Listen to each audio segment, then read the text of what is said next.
Guys, जब आप अपनी गाड़ी से हाईवे के टोल प्लाजा से निकलते हैं तो आपसे टोल टैक्स लिया जाना एक आम बात है।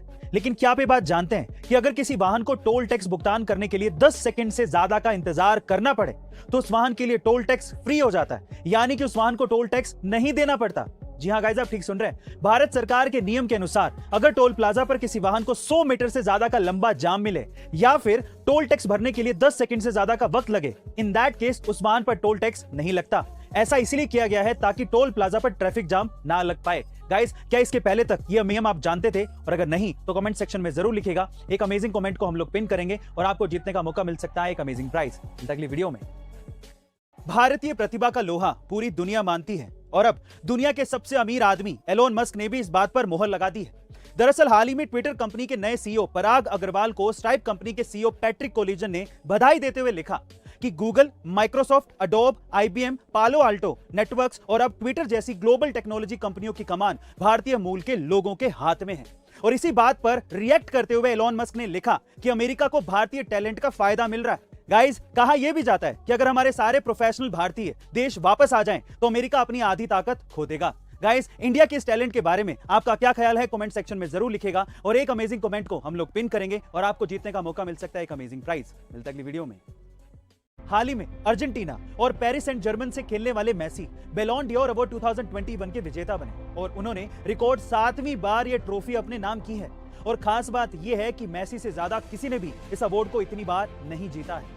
34 साल के मेसी ने पुर्तगाल के स्टार फुटबॉलर रोनाल्डो और ब्रायन मुनीक के स्टार लेवांडोव्स्की को पीछे छोड़कर यह अवार्ड अपने नाम किया।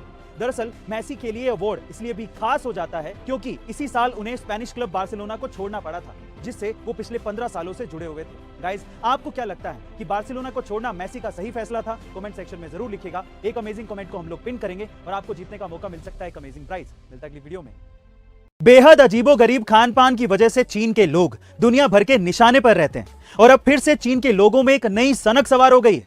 दरअसल चीन के लोग अब अपने बच्चों को मुर्गे के खून का इंजेक्शन लगवा रहे हैं। जी हाँ गाइस, आप ठीक सुन रहे हैं। चीन के लोगों का यह मानना है कि मुर्गे के खून का इंजेक्शन लगवाने से उनके बच्चों की स्वास्थ्य संबंधी सारी समस्याएं जड़ से खत्म हो जाएंगी। साथ ही इस इंजेक्शन से उनके बच्चों के शरीर में ताकत और उनकी बुद्धि का भी विकास होगा, जिससे उनके बच्चे सुपर किड बन जाएंगे। गाइस, आपको क्या लगता है कि चीन का ये एक्सपेरिमेंट फिर से कोई बड़ी मुश्किल खड़ी कर देगा? कमेंट सेक्शन में जरूर लिखेगा और एक अमेजिंग कमेंट को हम लोग पिन करेंगे और आपको जीतने का मौका मिल सकता है एक अमेजिंग प्राइज। मिलता है अगली वीडियो में।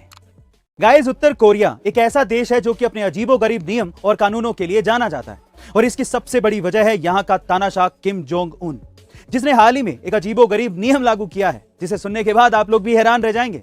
दरअसल इस नियम के अनुसार अब नॉर्थ कोरिया में लंबी लेदर ट्रेंच कोट्स की ना तो बिक्री हो सकती है और ना ही इन जैकेट्स को कोई व्यक्ति पहन सकता है, क्योंकि तानाशाह किम जोंग अपने पसंदीदा लेदर कोट की नकल किए जाने पर भड़क गया है और अब उसने देश में लेदर जैकेट की बिक्री और पहनावे पर पूरी तरह से बैन लगा दिया है। गाइस, किम जोंग के इस सनकीपन के बारे में आपका क्या ख्याल है? कमेंट सेक्शन में जरूर बताइएगा और एक अमेजिंग कमेंट को हम लोग पिन करेंगे और आपको जीतने का मौका मिल सकता है एक अमेजिंग गिफ्ट। मिलते हैं अगली वीडियो में।